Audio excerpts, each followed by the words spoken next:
देश के नवनिर्वाचित उपराष्ट्रपति सीपी राधाकृष्णन शपथ लेंगे।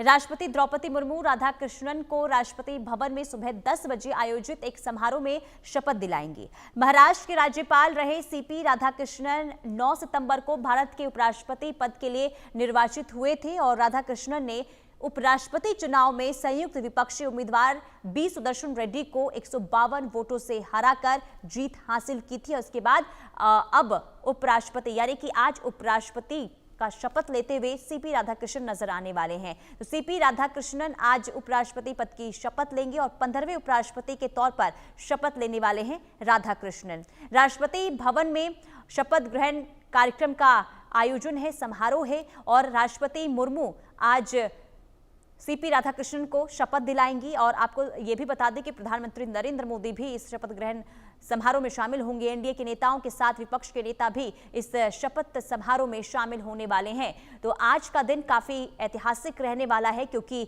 एनडीए के जो प्रत्याशी थे सीपी राधाकृष्णन वो उपराष्ट्रपति पद की आज शपथ लेते हुए नजर आने वाले हैं। हालांकि उपराष्ट्रपति चुनाव भी इस बार का काफी दिलचस्प रहा क्योंकि विपक्षी खेमा जिन्होंने लगातार उनकी तरफ से ये कहा गया कि जीत विपक्षी खेमे के कैंडिडेट की होगी, लेकिन नंबर गेम के लिहाज से शुरुआत से ही माना जा रहा था कि जीत एनडीए कैंडिडेट की होगी और ऐसा ही हुआ।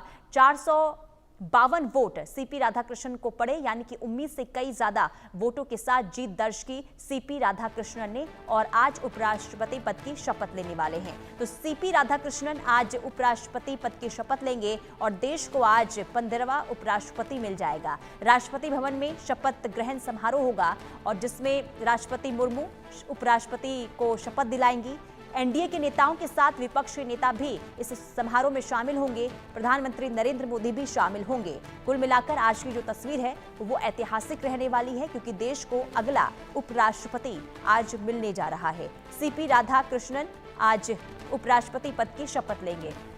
संजय शर्मा हमारे संवाददाता तमाम जानकारी के साथ जुड़ चुके हैं। संजय, आज का दिन काफी ऐतिहासिक रहने वाला है और उपराष्ट्रपति पद की शपथ लेते हुए सीपी राधाकृष्णन नजर आने वाले हैं।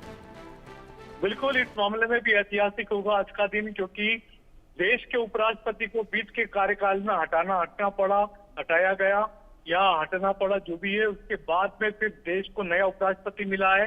उपराष्ट्रपति पद के चुनाव में, घमासान चुनाव में 152 वोटों से सीपी राधाकृष्णन ने सुदर्शन रेड्डी को हराया और उसके बाद देश को आज उपराष्ट्रपति मिलने जा रहा है। सुबह 10 बजे शपथ ग्रहण समारोह होगा। राष्ट्रपति भवन में यह समारोह होगा जिसमें देश के प्रधानमंत्री सहित पूरा कैबिनेट यानी पूरी केंद्रीय मंत्रिमंडल भी वहां पर मौजूद रहने वाला है। सबसे उल्लेखनीय बात यह भी है कि इसमें देश के पूर्व उपराष्ट्रपति जगदीप धनखड़ भी वहां पर मौजूद रहेंगे। तो जगदीप धनखड़ की उपराष्ट्रपति पद से हटने के बाद में पहली ये सार्वजनिक समारोह में तस्वीरें साफ नजर आएंगी। तो जगदीप धनखड़ भी समारोह में हिस्सा लेने के लिए, भाग लेने के लिए जा रहे हैं। उन्होंने पहले ट्वीट करके बधाई भी दी थी सीपी राधाकृष्णन को। तो आज का कार्यक्रम काफी ऐतिहासिक होने जा रहा है क्योंकि देश में पहली बार ऐसा हुआ है कि देश के उपराष्ट्रपति ने बीच कार्यकाल में अपना पद छोड़ा और उसके बाद में नए चुनाव कराने पड़े। नए चुनाव करा करके फिर नए उपराष्ट्रपति को चुना गया।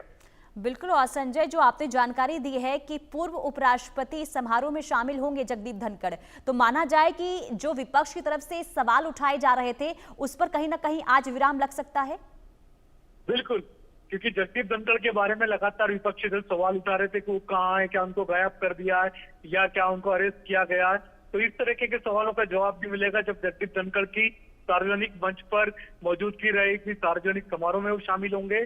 क्योंकि उपराष्ट्रपति पद से हटने के बाद पहली बार ऐसा मौका होगा जब जगदीप धनखड़ खुद वहां पर मौजूद रहेंगे। हालांकि उन्होंने सीपी राधाकृष्णन को सबसे पहले ट्वीट करके बधाई भी दी थी। देश का उपराष्ट्रपति बनने पर उन्होंने कहा भी था कि देश को आपसे बहुत आशाएं, उम्मीदें हैं और आप समर्थ हैं देश की उम्मीदें, आशाओं को पूरी करने में। और बिल्कुल, जरा संजय ये भी समझाइए क्योंकि देखिए सीपी राधाकृष्णन जो दक्षिण भारत से आते हैं, तमिलनाडु के वो रहने वाले हैं, क्या इसके जरिए बीजेपी की तरफ से दक्षिण भारत को साधने की तैयारी शुरू हो गई है क्योंकि अगले साल चुनाव भी कई राज्यों में, तमिलनाडु, आंध्र प्रदेश में होने वाले हैं, तो क्या इसे इस तरीके से देखा जाए?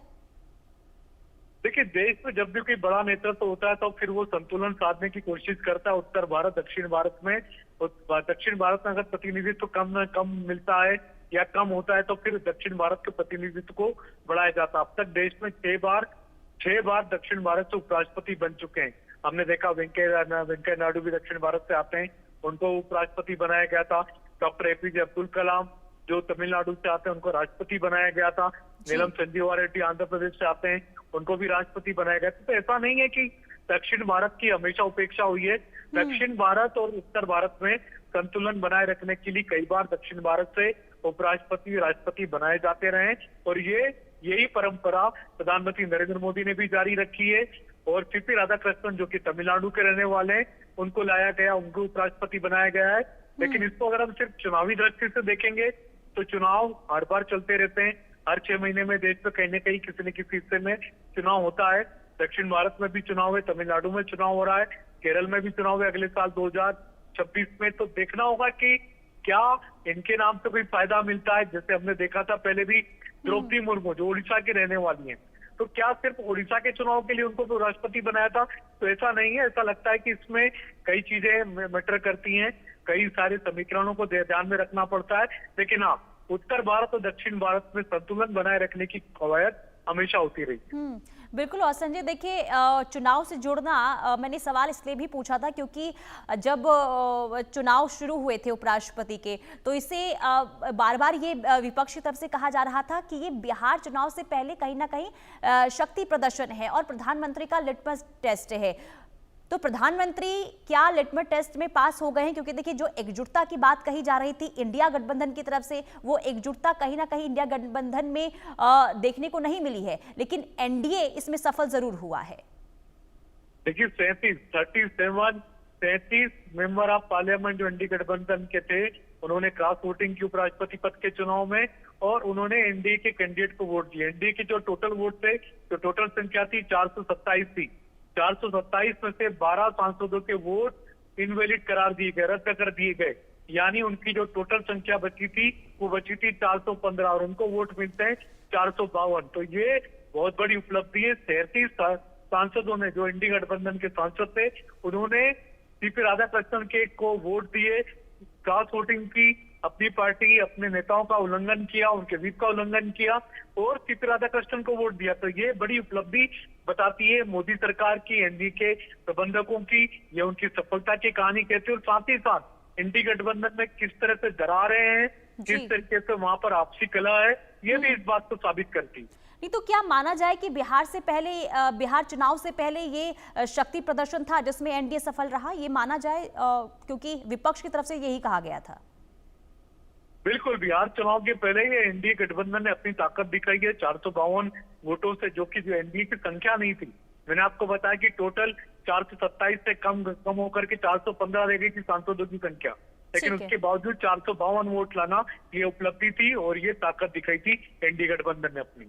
ठीक है संजय, बहुत शुक्रिया तमाम जानकारी देने के लिए। तो आज उपराष्ट्रपति की शपथ लेते हुए सीपी राधाकृष्णन नजर आने वाले हैं और भारी अंतर के साथ जीत दर्ज की है सीपी राधाकृष्णन ने।